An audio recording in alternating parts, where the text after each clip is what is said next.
What's going on, everybody? It's your boy C4 with another Madden 17 roster overall ratings release video.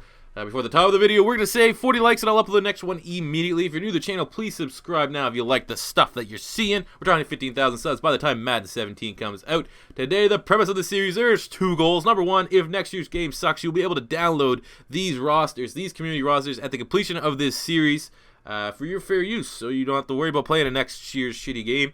And B, these roster ratings are going to be pretty much identical to what you see in the upcoming Madden game. So you get, get some advanced, exclusive, 2 months in advance preview here. So without further ado, today we're looking at the Dallas Cowboys. Starting at the quarterback position, oh boy, Dallas Cowboys. Okay.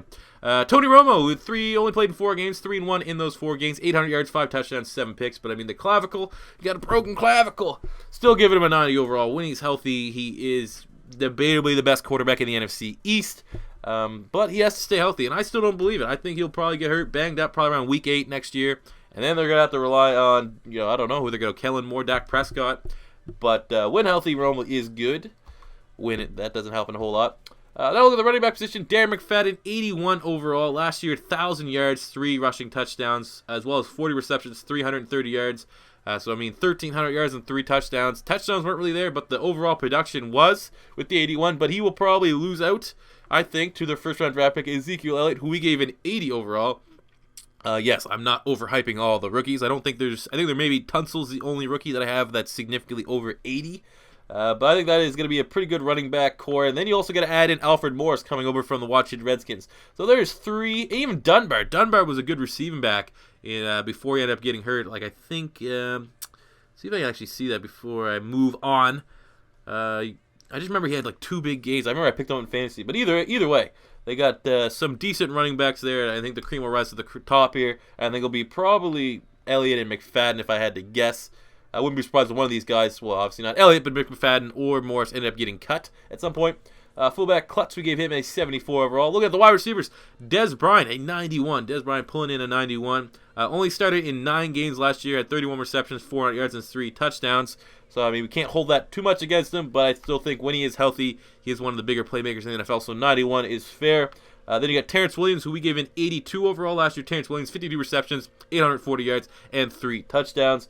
And then we also got to talk about Cole Beasley, 79 overall, a.k.a. I Rob and Steele, who is no longer with us today. It's a pretty sad day, but hopefully he can live on through the being of Cole Beasley in Madden. Cole Beasley with 3 starts last year, but he pretty much was heavily featured in 16 games, 52 receptions, 536 yards, and 5 touchdowns. Look at the tight ends. Jason Witten, pretty much the only Dallas Cowboy player I respect. Jason Witten with the 90 overall. Last year, Witten had 77 receptions, 700 yards, and 3 touchdowns. One of the last good guys on this Dallas Cowboy team. I think 90 overall is very just. Now moving to this offensive line. Tyron Smith, a 98 overall. The running game just wasn't good enough for me to give him the 99, but even as biased as I want to be, he is one of the premier left tackles in the NFL, so 98. Then at left guard, we gave Lael Collins a 79. Looks like Ronald Leary wants to get out of there for a trade. Hey, Philly, come knocking. We need guards. But Lael Collins, 79. Center Travis Frederick, one of the top centers of the NFL, 92. At 24 years old, he can only get up and develop. Right guard, Zack Martin, we gave him a 96. And at right tackle, Doug Free at 82. So overall, they're still going to have one of the strongest offensive lines in Madden, and rightfully so. Taking a look at the defensive side of the ball, left defensive end, Demarcus Lawrence, who we gave an 87 overall. Last year in 13 starts, he had 8 sacks and 55 tackles, as well as 1 safety. So, I mean, he is definitely an up-and-coming playmaker for the Dallas Cowboys. On the right defensive side, apparently we have Randy Gregory, who is suspended. I think he's a fucking bust. People always want to argue about that. That's 76 overall. We'll keep it as is. Probably could be a little bit lower, but, just to shut some people up, we'll give him a 76. Look at defensive tackle. Cedric Thornton coming over from the Philadelphia Eagles. A really good signing. He's not a flashy player, but he's going to be very, very productive and stuff in the run. So 82, that was a great pickup there. Then you also got Tyron Crawford, who we gave an 81. Last year, Crawford started in 16 games at defensive tackle, 5 sacks and 35 tackles, so very productive. I think that's going to be a pretty good interior defensive line, if I do say so myself. Look at a left outside linebacker. I'm not sure who's going to get the starting gig here. As it stands, I think we're going to go with Kyle Wilbur. Is that who we're going to go with? Kyle Wilbur or Hitchens? Probably Hitchens, actually. It probably will be Anthony Hitchens, who started 9 games last year, 2 sacks, and well over 50 tackles. But realistically, yeah, I'd say we probably go Hitchens, even though I have a couple points less. Middle linebacker Rolando McClain, we gave him an 81 overall. They were able to re-sign him. He had 11 starts last year, 1 sack, 3 pass deflections, or 1 interception, 3 pass deflections, 2 sacks, and 50, 60, 70, 80 tackles, so very productive from him. Then you also got Jalen Smith, their second-round pick, who's probably going to... Is it confirmed that he's not going to play at all this year? I still like the pickup. He'll be a good playmaker in 2017, so we gave him a 75 overall. Then at right side linebacker, Sean Lee. We gave Sean Lee a 93 overall in 14 starts last year, 1 interception, 5 pass deflections, 2.5 sacks, and holy fuck, like 120-some tackles. So, I mean, he is the best player on that defense. No question about it. He may be the best overall, the best pound-for-pound player on this team when he's healthy.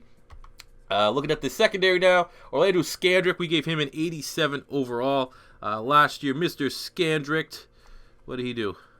Was he hurt? Did he even play? Orlando Scandrick? Where are you? I can't really actually see any of his stats here. I don't know why we gave him an 87. Moving on, Dallas Cowboys. There you go. I can't even explain why I gave him an 87. So there you go. Brandon Carr 78. Last year, Brandon Carr started in 16 games, no interceptions, 6 pass deflections, and 76 tackles. Byron Jones, who's that safety corner tweener, pretty much plays anywhere in the secondary with 11 starts, 8 pass deflections, and just over 60 tackles. Sorry. So, I mean, if anyone can, in the comment section, justify why I should have Scandrick with an 87, let me know in the comment section below. But there's their secondary. It's not bad. It's, average. Looking at free safety, J.J. Wilcox with the 80 overall. Last year, Wilcox started in 13 games, had 1 interception, as well as 3 pass deflections, and just shy of 50 total tackles, so an average safety. And that strong safety, Barry Church with the 85 overall. Last year, Barry Church started in 15 games, had 1 forced fumble, and over 100 total tackles. So, I mean, no turnovers, but was still a pretty good tackler. So, 85, I think, is a fair rating. Then a kicker, Dan Bailey, 96, one of the best kickers in the NFL, one of the most accurate kickers in NFL history thus far in his young career. And then Chris Jones, the punter, 90 overall. So good special teamers there for the Dallas Cowboys. But those are the Madden 17 ratings for the Dallas Cowboys. If you agree or disagree, let me know in the comment section below, and I can make some tweaks, especially with that Scandrick. Not sure where I got that rating from. I probably just carried that over, actually, from Madden 16. So yeah, like I said, guys, 40 likes, the next new video will be uploaded immediately. If you're new to the channel and you enjoyed this video, please subscribe. We're looking for 15,000 subs by the time Madden 17 comes out. And that will do it for me here today. Thank you guys for watching, and until next time, it is your boy C4 saying peace out.